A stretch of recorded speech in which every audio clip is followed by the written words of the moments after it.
一次坐特斯拉的人，他的移速度肯定会叫出声的，就比如说我。但这台车不会，它是一个很缓慢的、很舒服的一个提升。你就属于那种特别爱叫的女人吗？难道你第一次坐特斯拉没有叫吗？没有，这是沉静的女子。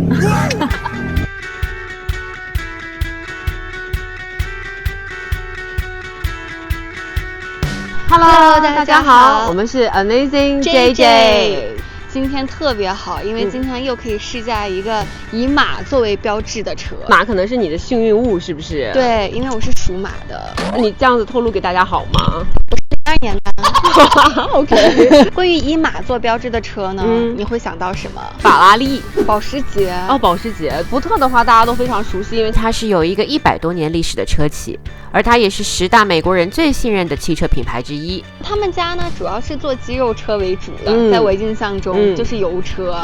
但是没有想到他们今年竟然出了一款纯电车。这么老牌的车厂就开始做电车了，那么以后我们的电车市场就会锣鼓喧天，百花齐放。我觉得是一件好事了。这样的话，其实选择更多，大家的选择不只有特斯拉。是的，今天这款是 Mach-E， 它的一个最基础的款名字叫做 Select。那目前呢，一般的 dealer 能选择的只有 California、Round1 和 Select 系列。为什么呢？因为 Premium 卖的太好了，它已经全部卖完了。Select 的续航能力呢是230 mile， 它呢其实是福特公司推出来专门针对 Model Y 而出的车款。那今天就让我们的特斯拉的车主感受一下，看看它的操纵性啊，感觉怎么样？到底是不是一款野马值得推出的电车？Mustang 极具美国风格的肌肉跑车形象早已烙印在人们心中。福特把第一台纯电动车 Mach-E 放在野马旗下，看来是对它抱以了重望。细长的头灯内置3柱式 LED 车灯，搭配的是封闭式的6边形鲨鱼嘴中网。它的后灯呢，还是跟它那个野马的特点是一样的，就是3个并排尾灯，所以挺好看的。这个还是很运动的。骑车侧线条流畅，后部更是特意用黑色设计，凸显溜背效果。然后这个 logo 呢，是它今年新推出的 logo， 我设计的还蛮年轻的，我喜欢。这个门呢，打开的话就挺有意思的，因为它这边没有老牌车的那种开门的门把，只有这个凸出来的一个小把手。然后这个呢是要这样子摁上去之后呢，它会打开。打开之后呢，它是关不进去的。它的用意是不会夹到人的手，你可以往外拉，但是你刚刚是不可以往里拉的。想关的话就是这样子，所以一气呵成。其实蛮可爱的这个。它前面有这个小把手，但是后面门就没有。后面门它的开车方法也是一样的，是摁一下，然后呢把这里就可以打出来了。它的缝是这么大，但是你这样子的话你是不会夹手的。刚好对，其实在测试的时候呢，这里是有小门把手的，因为很多客人呢他根本就不会用，他就直接搬开了，所以之后这个门把手也取消了。但是这样子很好啊，能够减小风的阻力，看起来比较清爽。是的，因为我们今天试驾的是一个最基础的一个版本的 Select， 所以这个地方的轮框呢其实是比较小的，是18 inch。当然，根据车型不同，它提供了18、19、20 3种轮圈供您选择。前面的 front 也是有空间，可以做一些储物空间。这个还蛮大的蛮大的。然后它放了很多隔挡，当然这个你可以自己拆掉的，然后根据你自己的需求来。它其实这个隔挡还蛮好，我觉得挺好的，因为这感觉就可以放比较高的，然后这放一些水果啊、菜啊什么的，比较 organized 的人会很喜欢。然后这边还有一个马在上面，它其实这台车很多它的这个新的 logo 是吧？特别 proud。这个关起来要非常用心。是的。哇！为什么要搞这样啊？看一下它的后备箱，它这下面呢是有一个小按钮的，不习惯还不太好找。这个好高啊，这台车，但你1.76米，但是它那个好高，不会碰到车库的门吗？哇，后备箱空间这样你看的话，其实还蛮大的。这地垫哦，这个地垫呢，官网上写的不是送的，你还要加钱买。好吧。所以不知道跟 dealer 说的话，他会不会免费送给你？可能会吧，应该。好难按呀，我的手指好没有力气。哦，这个打下来的话，它的那个空间非常大。然后它也是个全自动的后备箱，空间还挺大的。哎，这个空间还不错哎。整个坐直了，就是头啊和视线都挺舒服的。因为这款是 Select， 所以它没有那个大玻璃，所以它就是视线上的话，可能没有大玻璃会感觉那么有开阔感。但是其实也还不错的，因为这个车坐起来感觉蛮高的。然后你可以看我的腿，就是完全贴到座椅上，还是有一些空间的。最起码你的头上面是有个4个指头的这个距离，然后你的前面的有2个拳头的距离。作为一个 mini 的 SUV 的话，我觉得这个空间已经是非常好了。它空间很好，然后它因为是电车嘛，电车就是有这个好处，它中间这块可以坐人。它其实是5座车，因为我就非常讨厌有的明明只能坐4个人，他非要说它是5座车。是的，就是没有问题，可以坐5个人那种，很好。它的皮呢，感觉也很舒服，它是环保皮嘛，然后它的缝线也还不错，看起来没有什么问题。觉得坐进来之后感受就是很老美车的感觉，比较宽敞，然后比较 soft， 比较软的感觉，觉得坐起来很好。我们再来看一下前排的内饰，中控2个液晶屏幕，看起来蛮有科技感。中控屏支持触控，提供驾驶模式、电子辅助、前后箱、空调等功能操作。这个车呢有一个辅助停车的功能，这里有一个小按钮，它就有个 Parking Assistant， 然后它有3种不同的方式可以帮你停车。Drive Mode 有3种。首先 Engage 是日常模式，在电车的安静和驾驶乐趣中做到了平衡。Whisper 是最轻松模式，将噪音降到最低。Unbridled 是激烈驾驶模式，调声音是这里。方向盘前方有 10.2 英寸液晶仪表盘，可以显示车速、续航、档位、电池等信息。这个据说是可以人脸识别，然后自动解锁。很多人不适应它这个挂档嘛，因为它是这样转过来挂档。但其实档位的信息都能在仪表盘看到。One Pedal Drive 呢，就是跟特斯拉一样是能量回收，松油门的时候它可以储存能量，那很好啊。然后它还可以给你就是正常的那个叫什么油车的声音吗？让你的那个 driving experience 就更激情一点。这个我觉得非常好。这个我关了吧，等一下这个你可以试一下。好的。那我就把它当做一个电车来开。好的。然后我把它当成一个 muscle car 来开，看看有什么区别。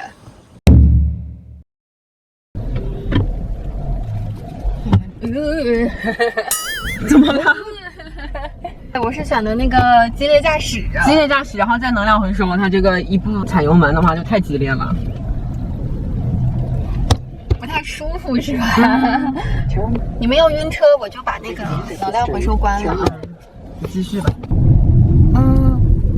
其实这个车还挺安静的哈，没有什么问题，感觉目前开着，加速也挺灵活的。今天我们试驾的2021 Mach-E Select， 美国起售价为$42,895美金，续航能力为230英里，发动机为266马力，扭矩为429牛米，0到60英里加速度为5.8秒。试一下刹车，有点点头哈，有点点头，可能因为它车比较高。是不是因为它是激烈驾驶的原因？一般激烈驾驶比较不容易点头哎。你知道它其实有一个 memorize 一个功能，就是它能记住每一个人的驾驶习惯。就是比如说你上来之后，它会扫描你的脸，然后它知道这是你 Jenna 喜欢，比如说拐弯比较快，或者是他喜欢踩大油门走，那他就会记住你。你每次来，他扫描是你的话，他就会变成your personal car。就是符合你平时的驾驶习惯，让你开起来更舒服呗。对。但我不太懂哎，你说它开的比较慢，它怎么把它 customize 它比较舒服的习惯？就跟 suspension 啊、转弯啊、换路啊都有关系。就是你平时你喜欢是硬啊、软啊、快呀、慢啊，就是根据你的来调节。你是愿意踩大油门啊、大功率输出，还是喜欢软软的，都是根据你的一个个人习惯来做出调整。然后就是说，这个人可能开惯这台，我开其他车我都不习惯了。这有点像特斯拉一样，就是你开习惯了之后，你就换别的车，你会觉得有点不适应。是。那我们转弯感觉一下，挺稳的，转弯就是甩身的感觉比较小。不错。到了吗？这哪有 Starbucks 啊？它是 Starbucks Road。我点的 Starbucks， 我选点的是 Starbucks Road。Oh my god！ 我刚说我要去 Starbucks 什么 Starbucks？ 对，你刚刚打到 Starbucks Road， 你就自己。Oh no！ 他自己怎么蹦到这儿了？是你自己点的啦。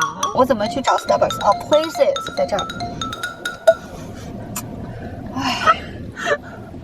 它不智能，这个是今天的最自然的一个包袱，我跟大家讲。这个太不智能了。啊，我觉得它这个油门有点滑哎。我的那个脚有时候踩完我就会滑掉，滑下来。你说它的材质有问题？我的脚踩着，然后噌就滑下去了。但其实我邻居有开这台 Mark E， 但是他开的应该是 California Route 1，还蛮吸引眼球的。说实话，我每次路过他家，我都觉得挺好看的，还不错啊。开起来感觉，挺轻的，其实感觉开起来，然后方向盘也比较软，比较轻，然后比较好控制。加速，加个速试一下吗？好没劲啊！我踩下去了，但是它加速好慢啊。坐着的人觉得还行。那来调一个 Drive Mode。我要 Engage 吧。对 Engage，然后我把能量回收关了。对。这还蛮好的。360度。对，看着还挺清楚的。好，我们现在往后倒一下。还是软的那种感觉。软。就是你踩加速的时候，你会觉得它软绵绵的。但是其实我觉得它的前面的这个小屏幕还不错，就是很简单一个小的。告诉你多少速度。对，就它里面就什么数据都有了，你需要知道的，而不是说像特斯拉你的那款 Model 3， Model 3跟 Model Y 都要往右边看。对，而且它也不会占用很多地方。很好。Select 确实是最低档的。如果真的 GT 出了，外观也有改善，然后它又有自动驾驶的话，我觉得会是一台非常好的一台车。我不要你觉得，要我觉得。上freeway了，我们踩一下油门。哇，那我拿好 camera， 你可以踩一下吧。是不是很软？你踩了吗？踩了，刚刚就感觉就很软，没有那种嗡一下的感觉。它的加速度是那种有过渡的，你知道吧？第一次坐特斯拉的人，他的移速度肯定会叫出声的，就比如说我。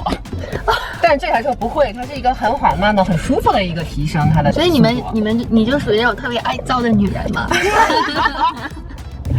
难道你第一次坐特斯拉没有叫吗？就是一踩下油门的那第一刻。没有，这是沉静的女子。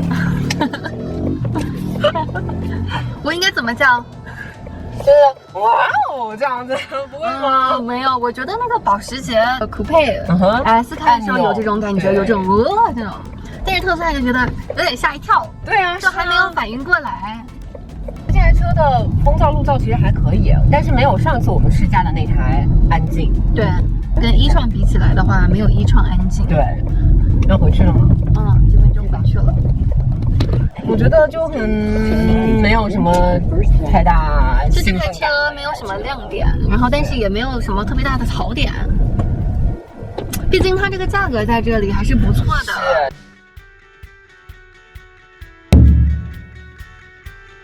所以我们刚刚试了野马的 Mac E， 够野啊！没有想象中那么激情澎湃。当然了，我可以理解，就是它作为野马出的第一台电车，其实已经不错了，因为它不管是外观啊还是内置，它都保留了野马它自己的特点。对，然后其实看起来还是挺有肌肉感的。